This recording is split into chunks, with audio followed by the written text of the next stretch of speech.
यहाँ पे असाइनमेंट का सॉल्यूशन मैं आपको दे रहा हूँ।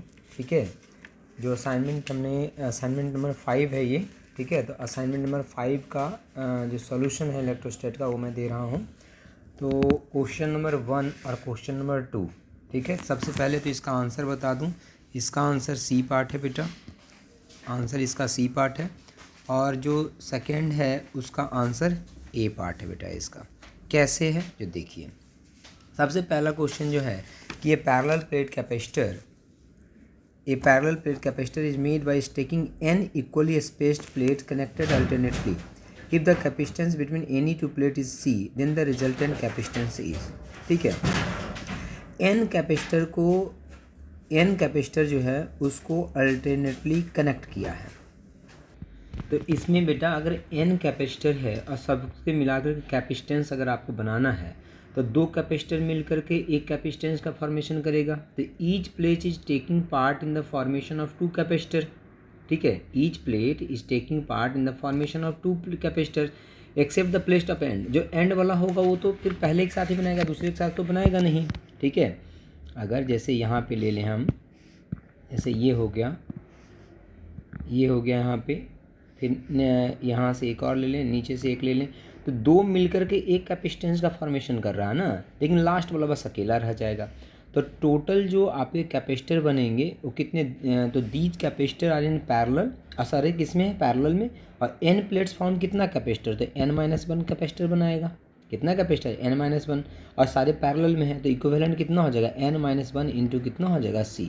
सो c इक्विवेलेंट इक्वल टू अगर हम देखें तो this is c equivalent equal to n-1 into कितना हो जाएगा, c हो जाएगा। तो ये आप याद रखेंगे। क्वेश्चन नंबर 2 को अगर देखें हम यहाँ पे, तो क्वेश्चन नंबर 2 में कहा है आपसे कि इक्विवेलेंट कैपेसिटेंस। तो बेटा देखो, ये जो कैपेसिटर है तुम्हारा, ये जो कैपेसिटर है, ठीक है, यहाँ पे नीचे जो यहाँ पे जैसे दो कैपेसिटर है बेटा, ये दोनों जो है, ठीक है, ये दोनों किस में है, सीरीज में है। और ऊपर वाला ये दोनों किस में है, सीरीज में है। तो सीरीज में जब कनेक्ट करोगे तो सीरीज में 1/, कैपेसिटर में क्या होता है, 1/c equivalent equal to 1/c1 plus c2 होता है। तो इन दोनों का इक्विवेलेंट निकाल लें हम, और ये किस में हो जाएगा, पैरेलल में। उसके साथ ये भी किस में हो जाएगा, पैरेलल में हो जाएगा। तो ये तीनों फिर किस में हो जाएगा, पैरेलल में। तो सबसे पहले तो ये जो 4 और 4 जो यहाँ पे है, ये सब मैं मिटा देता हूँ यहाँ पे भी। ये जो 4 और 4 जो यहाँ पे है, ये दोनों किस में है, सीरीज में। तो 1/c इक्विवेलेंट इक्वल टू कितना, या फिर सीधे ऐसे लिखो ना इसको, c equivalent equal to c1 c2 into c1 plus c2, c1 c2। तो 4 इंटू 4/4 प्लस 4 कितना होगा, 8, 4 दूनी 8, तो दिस इक्वल टू 2। तो ये 2 हो गया बेटा, ये 2 हो गया, ये 4 हो गया। तो अब क्या बनेगा, देखो यहाँ पे हो गया 2, तो नीचे हो गया 4, और नीचे कितना हो गया, 4 4 कितना है, तो ये भी 2 हो जाएगा। तो 2 4 2। So this is equal to total, ये तीनों पैरेलल में है तो पैरेलल में सीधे ऐड हो जाएगा। So this is equal to 8 microfarad is the correct answer. Now question number 3। सबसे पहले क्वेश्चन नंबर 3 का आंसर बताओ बेटा, तो 2:3 हो जाएगा। क्वेश्चन नंबर 4 का जो आंसर होगा बेटा वो 3/22 हो जाएगा। एंड क्वेश्चन नंबर जो 5 है उसका आंसर जो है this is equal to 80 volt हो जाएगा। कैसे, जो देखिए।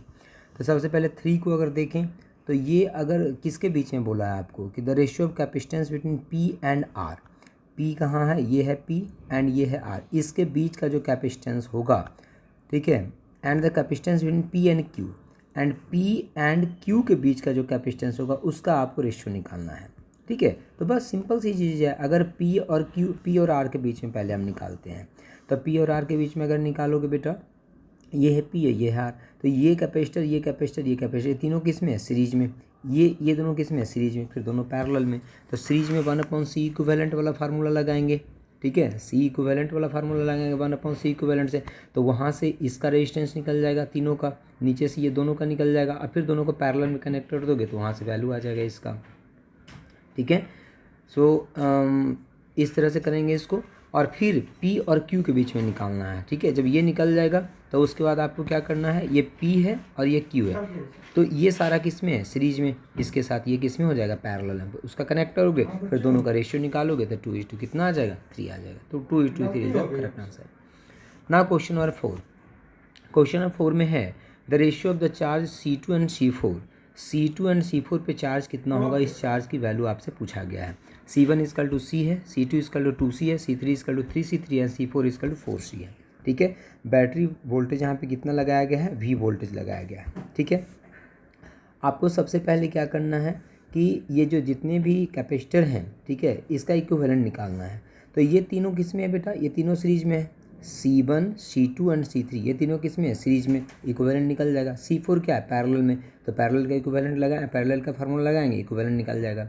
C इक्विवेलेंट निकल जाएगा तो Q इजकल टू कितना होता है बेटा, CB, तो C इक्विवेलेंट इनटू कितना हो जाएगा, V, तो वहाँ से सीधे सीधे आपका चार्ज निकल जाएगा कि Q4 पे कितना चार्ज आएगा और Q3 पे चार्ज कितना जाएगा। ठीक है, तो इस तरह से हम यहाँ पे चार्ज निकाल सकते हैं और इसका आंसर जो है बेटा 3/22 आएगा। Now question number 5, when two capacitor 1 3 microfarad and another 6 microfarad are connected in series and the combination is charged to a potential difference of 120 volt, the potential difference across 3 volt capacitor। ठीक है, तो सबसे पहले तो C equivalent कितना हो जाएगा बेटा, तो this is equal to 3 into 6 upon 3 into कितना 3 plus 6, so this is equal to 3 into 6 upon कितना हो जाएगा 9, 3 3 3 2 4, सो दिस इज 2 माइक्रोफैराड हो जाएगा कैपेसिटेंस की वैल्यू। सो चार्ज कितना हो जाएगा बेटा, Q is equal to CB, so this is equal to 2 microfarad into कितना 120 volt, so this is equal to कितना 240 माइक्रो कूलम आ जाएगा। नाउ अब अगर हम पोटेंशियल देखें अक्रॉस 3 माइक्रोफैराड कैपेसिटर तो कितना हो जाएगा बेटा, potential across 3 microfarad capacitor is equal to कितना हो जाएगा 240 micro coulomb divided by 3 microfarad, so this is equal to 80 volt is the correct answer।